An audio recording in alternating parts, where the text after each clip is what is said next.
Onu da bil ki, mən heç kəsə heç vaxt xəyanət etməmişim. Heç vaxt. Heç kəsə. Bütün işlədiyim devirlərdə. Bütün yaşadığım devirlərdə. Bir adam deyə bilməz ki, mən ona xəyanət etdim. Gəlin indi növbəti videoya baxaq. Və görək xain kimdir? Это азербайджанец.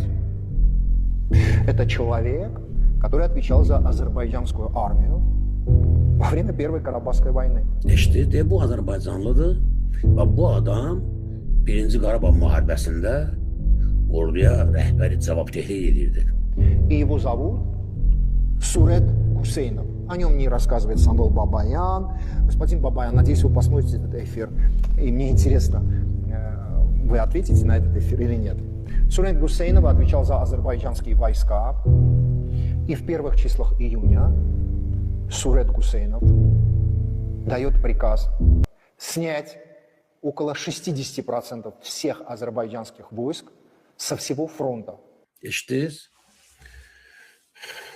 bu Surət Hüseynov Azərbaycan ordusuna o vaxtda rəhbərlik edən bir adam idi, cavabdehlik daşıyırdı və yanvar ayının 1-də Surət Hüseynov əmr edir ki, 60% Azərbaycan ordusu cəbhədən yeri çəkilsin.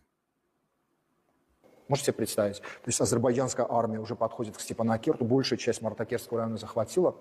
Азербайджан снимает 60% войск по всему периметру фронта.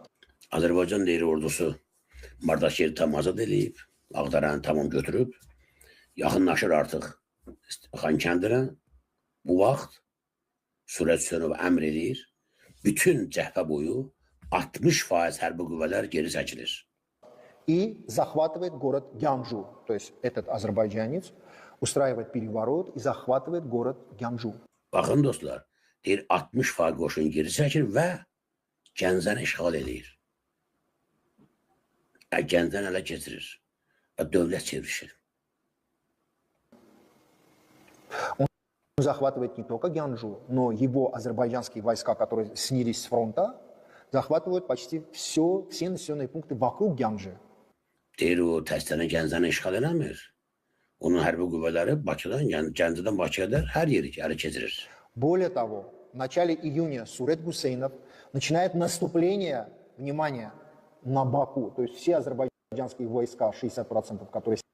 Diqqətən dinləyin, bu şeylə bizə lazımdır. Azərbaycandan sonra tanan adamlar var ha ki, Elçi bəy qaçdı da, Elçi bəy niyə qaçdı, Elçi bəy niyə qaçdı? Elçi bəy ona görə qaçdı da, görürsünüz, eşitirsiniz. Raban Bağdasaryan deyir ki, Surət Hüseynov 1 iyunda 60% hərbistləri geri çəkdi, hücum elədi Gəncəyə, Gəncədən getdi Bakıya, hakimiyyət çeviriş elədi və nəticədə nə baş verdi? Снятые с фронта, начинают наступление на столицу Азербайджана, Баку. İşte Surət Hüseynov Qarabağa yox, Gəncədən Bakıya hücum eləməyə başladı. Təsəvvür edin ki, belə bir hadisə baş verir indi İranda. İsrail bomba tökür Tehrana. İranda kimləsə qalxır ayağa, bir general. Ha deyə yox, nə danışsan? Ha yıxmalıyıq, Molla rejimi deyə, bu rejimi yıxmalıyıq. Və qoşun yeridi Tehranın üstünə. Ha, getdi. İsrail gəlir oturur. Necə ki, ermənilər gəldi otururlar, 25% torpağımızı işğal elədilər. 1 milyon qaçqır, 30 ildə zülüm. Düz yəqin ki, Azərbaycan xalqına xainlik edən kimlər olub? Hakimiyyəti ələ almaqdan ötürü, hakimiyyətdə qalmaqdan ötürü neçə cavanlarımızı şəhid verdik və nə qədər torpaqlarımızı itirmişdik. Və həmən torpaqlara görə ikinci səfərdə nə qədər şəhid verdik biz. Nə var ki, Heydər Əliyev hakimiyyətə gəlsin. İndi deyin görüm, xain kimdir?